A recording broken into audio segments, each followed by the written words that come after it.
Lighten up, take me on your magic river. Tell me all your dreams align. Sign me up and tell me about the people that you know who are trying to feel alive. Hello friends, आप सबको मेरा नमस्कार। मैं सस्मिता आप सबको मेरे channel my special story में स्वागत करती हूँ। दिवाली आ रही है तो घर में तो बहुत सारे गेस्ट आएंगे। जब भी घर पर कोई गेस्ट आते हैं तो हमेशा हम पहले पनीर या फिर मशरूम को प्रेफर करते हैं, लेकिन आज मैं आपके साथ शेयर करूंगी वेजिटेबल्स को लेके ऐसी एक रेसिपी जो कि पनीर और मशरूम से भी ज्यादा टेस्टी लगता है। आप इसे घर पर बना के सबको खिलाइएगा, देखिएगा कोई भी यकीन नहीं करेगा कि आपने इसे घर पर बनाया या फिर रेस्टोरेंट से मंगाया है। सब उंगली चाट कर इसको खाएंगे। सबसे बड़ी बात यह है कि घर में अवेलेबल सारे इंग्रेडिएंट को लेकर ही हम इस रेसिपी को बनाएंगे। अगर आपको आज की वेजिटेबल करी की रेसिपी अच्छी लगेगी तो अपने फ्रेंड्स और फैमिली के साथ जरूर शेयर कीजिएगा। अगर मेरे चैनल में नए हैं तो प्लीज सब्सक्राइब जरूर कीजिएगा। तो चलिए फिर बनाते हैं बिल्कुल होटल एंड रेस्टोरेंट स्टाइल में वेज करी। मिक्स कढ़ाई वेज बनाने के लिए मैंने ये सारे वेजिटेबल्स लिया है। तो मैंने यहाँ पे लिया है कॉलीफ्लावर, बीन, 2 तरह का कैप्सिकम, एक ग्रीन कैप्सिकम और एक रेड बेल पेपर। यहाँ पे capsicum and red bell pepper optional है, अगर आपके पास है तो डालिएगा, नहीं तो स्किप कर सकते हैं। नहीं तो आप खाली कैप्सिकम डाल के भी इसको बना सकते हैं। उसके साथ मैंने यहाँ पे लिया है गाजर और इन सब के साथ आज मैं मशरूम डाल के बनाऊंगी। अगर आप मशरूम स्किप करना चाहते हैं तो आप मशरूम की जगह पनीर डाल के भी बना सकते हैं। तो पहले मैं सारे वेजिटेबल्स को कट कर लूंगी।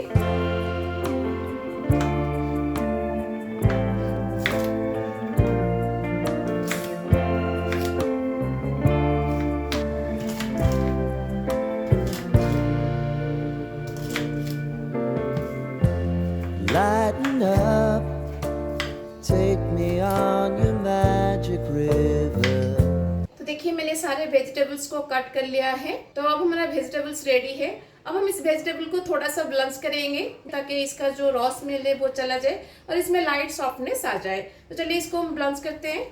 वेजिटेबल्स को ब्लंच करने के लिए मैंने यहाँ पे पानी बैठा दिया था, इसमें अभी बॉयल आ गया है। अब पानी में हम डाल देंगे नमक और पानी में पहले हम हार्ड वेजिटेबल्स को डालेंगे, जैसे कि गाजर। गाजर को हम 5 मिनट के लिए बॉईल होने देंगे, फिर उसके बाद हम इसमें दूसरे हार्ड वेजिटेबल्स डालेंगे। गाजर को बॉईल करते हुए 5 मिनट हो गया है। अब इसमें हम डाल देंगे बीन्स। बीन्स को भी हम 5 मिनट के लिए बॉईल होने देंगे, फिर उसके बाद हम इसमें फूल गोभी डालेंगे। बीन को बॉईल करते हुए 5 मिनट हो गया है। अब इसमें हम कॉलीफ्लावर को डाल देंगे। कॉलीफ्लावर को भी हम 5 मिनट के लिए बॉईल होने के लिए छोड़ देंगे। कॉलीफ्लावर को बॉईल करते हुए 5 मिनट हो गया है। अब इसमें हम मशरूम को डाल देंगे। एंड में मशरूम को ही डालेगा क्योंकि मशरूम को बॉईल होने में बहुत कम टाइम लगता है। अगर आप इसको ज़्यादा टाइम के लिए बॉईल कर देंगे तो ये ओवर कुक हो जाएगा, जो अच्छा नहीं लगेगा। मशरूम को भी हम 5 मिनट के लिए बॉईल करेंगे। मशरूम को बॉईल करते हुए 5 मिनट हो गया है। अब सारे वेजिटेबल्स को हम निकाल देंगे। सारे वेजिटेबल्स को निकाल के एक प्लेट के ऊपर इसको फैला दीजिएगा ताकि ये इमीडिएटली ठंडा हो जाए। अगर ये ज़्यादा टाइम गर्म रहेगा तो इसका कुकिंग प्रोसेस चालू रहेगा, जिसकी वजह से वेजिटेबल्स और भी ज़्यादा बॉईल हो जाएंगे। इधर आप इसको ठंडा पानी में इमीडिएटली डाल सकते हैं या फिर एक प्लेट के ऊपर, जैसे मैं अभी फैला रही हूँ, वैसे आप फैला सकते हैं। तब हमारा वेजिटेबल्स अभी रेडी है। चलिए हम इसके लिए मसाला को रेडी करते हैं। इस वेज करी के लिए हम बाहर का मसाला यूज नहीं करेंगे, हम घर में ही इसके लिए स्पेशल मसाला पाउडर बनाएंगे, जिसके लिए मैं यहाँ पे लूंगी 1 टेबलस्पून धनिया, 1 टीस्पून जीरा, 1 टीस्पून सौंफ, black pepper and red chilli. इन सबको हम लो फ्लेम पर रोस्ट करेंगे जब तक इनमें से अरोमा रिलीज नहीं हो जाता।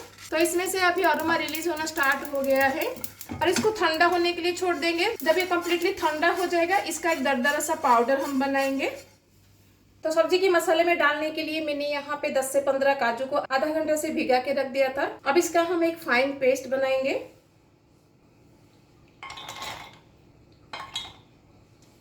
थोड़ा सा पानी डाल के हम इसका एक फाइन पेस्ट बनाएंगे।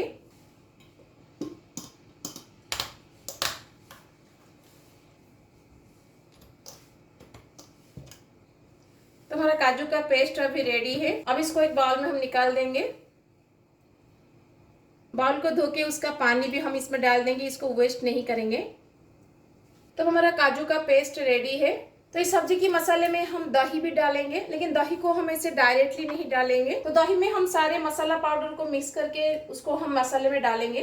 तो इसलिए मैं इसमें लूंगी 1 टीस्पून हल्दी powder, 2 teaspoon red chilli powder. आप जितना तीखा खाएंगे उसके हिसाब से डालिएगा। 1 टेबलस्पून धनिया पाउडर एंड 1 टीस्पून कसूरी मेथी। इन सबको हम दही के साथ अच्छे से मिक्स कर देंगे।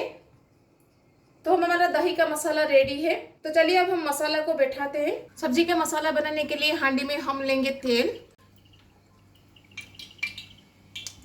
तो तेल में मैं डाल दूंगी 1 टीस्पून जीरा, 1 इंच दालचीनी, 3 से 4 छोटी इलायची, 3 से 4 लौंग और 2 करी पत्ता।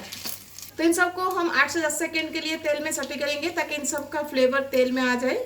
अब इसमें हम डाल देंगे प्याज। प्याज को जल्दी फ्राई होने के लिए हम इसमें डाल देंगे नमक। ज़्यादा नमक मत डालिएगा क्योंकि वेजिटेबल्स को बॉईल करते टाइम हमने उसमें नमक डाला था। अब प्याज को हम लाइट गोल्डन ब्राउन होने तक कुक करेंगे। आप देख सकते हैं प्याज अब हमारा लाइट गोल्डन ब्राउन हो गया है। अब इसमें हम डाल देंगे अदरक, लहसुन और ग्रीन चिली का पेस्ट।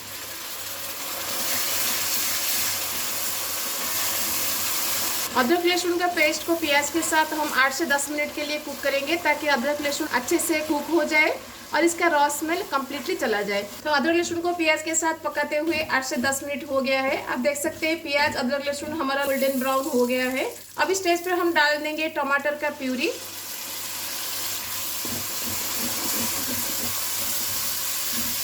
बाकी के मसाले के साथ टमाटर का प्यूरी को हम 5 से 6 मिनट के लिए कुक करेंगे ताकि टमाटर अच्छे से कुक हो जाए। टमाटर को पकाते हुए 5 से 7 मिनट हो गया है। अब इसमें हम दही मसाला को डाल देंगे। बाउल को धो के उसका पानी भी हम इसमें डाल देंगे। दही मसाला को बाकी के मसाले के साथ हम 4 से 5 मिनट के लिए कुक करेंगे ताकि सारे मसाला पाउडर जो हमने दही में डाला है वो अच्छे से कुक हो जाए और दही भी हमारा अच्छे से कुक हो जाए और दही से फैट रिलीज हो जाए। तब तक हम इसको पकाएंगे। दही को पकाते हुए 5 से 6 मिनट हो गया है। आप देख सकते हैं दही से अभी फैट रिलीज हो गया है और बाकी का मसाला भी हमारा अच्छे से कुक हो गया है। अब इस स्टेज पर हम इसमें डाल देंगे काजू का पेस्ट जो हमने बना के रखा था। बाउल को धो के उसका पानी हम इसमें डाल देंगे। अब इस मसाले में हम डाल देंगे कैप्सिकम और रेड बेल पेपर।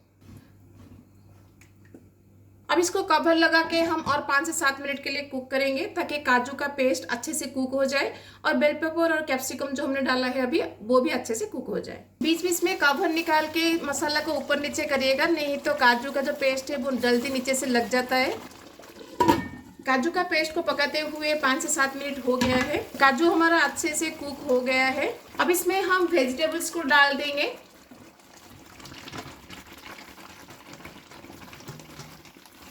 और उसके साथ हम डाल देंगे मसाला पाउडर जो हमने बनाया था।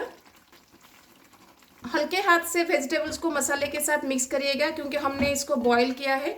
तो ये हाफ कुक अभी हो गया है। अब इसको कवर लगा के 5 से 7 मिनट के लिए हम कुक करेंगे ताकि वेजिटेबल अच्छे से कुक हो जाए। वेजिटेबल को कुक करते हुए 5 से 7 मिनट हो गया है। आधा जो बाकी था पकने के लिए वेजिटेबल सब हमारा कम्प्लीटली कुक हो गया है। तो सारे मसाले का टैंगीनेस को बैलेंस करने के लिए और वेजिटेबल्स का टेस्ट को और भी ज़्यादा एनहांस करने के लिए मैं यहाँ पे थोड़ा सा चीनी डालूंगी। तो हमारा मिक्स वेजिटेबल्स करी बिल्कुल रेस्टोरेंट स्टाइल में रेडी है। रेस्टोरेंट फ्लेवर का टच देने के लिए मैं यहाँ पे डालूंगी थोड़ा सा फ्रेश क्रीम। अगर आपके पास फ्रेश क्रीम है तो डालिएगा, नहीं तो आप दूध की मलाई भी डाल सकते हैं। अगर आपके पास दोनों नहीं है तो आप स्किप भी कर सकते हैं। बिना क्रीम के भी ये बहुत टेस्टी लगता है, लेकिन क्रीम डालने से इसमें एक थोड़ा सा क्रीमीनेस आता है तो सब्जी बहुत ही टेस्टी लगता है। तो दिवाली के टाइम में घर में अगर कोई गेस्ट आते हैं उनके लिए ऐसे वेजिटेबल की सब्जी आप बना सकते हैं। ये बहुत ही टेस्टी लगता है। देखिएगा सब खा के आपकी कितना तारीफ करेंगे। तो हमारा वेजिटेबल करी रेडी है। चलिए हम प्लेटिंग करते हैं।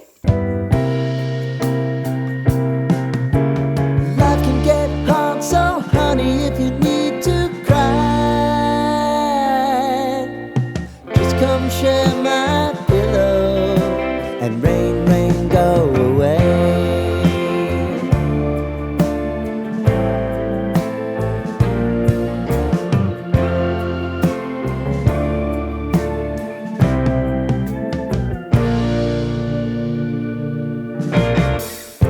I wanna hear about everything you're ever thinking. You know that I आपको आज की भेज कर की रेसिपी ये बहुत ही टेस्टी लगता है। दिवाली आ रही है ना, तो दिवाली के टाइम में घर में जब गेस्ट आते हैं, पनीर मशरूम तो आप हमेशा बनाते हैं। वेजिटेबल्स को लेके इस रेसिपी को घर में एक बार जरूर ट्राई कीजिएगा। देखिएगा सब अपनी उंगली चाट कर खाएंगे, किसी को पता भी नहीं चलेगा कि आप इसे घर पर बनाया है या फिर रेस्टोरेंट से मंगाया है। ये इतना टेस्टी लगता है, तो घर में एक बार जरूर ट्राई कीजिएगा। कैसा लगा सबको मुझे कमेंट में जरूर बताइएगा। अगर अच्छी लगेगी तो अपने फ्रेंड्स एंड फैमिली के साथ जरूर शेयर कीजिएगा। अगर मेरे चैनल में नए हैं तो प्लीज सब्सक्राइब जरूर कीजिएगा। तो मिलते हैं और एक रेसिपी के साथ। Till then bye bye, see you, have a good day.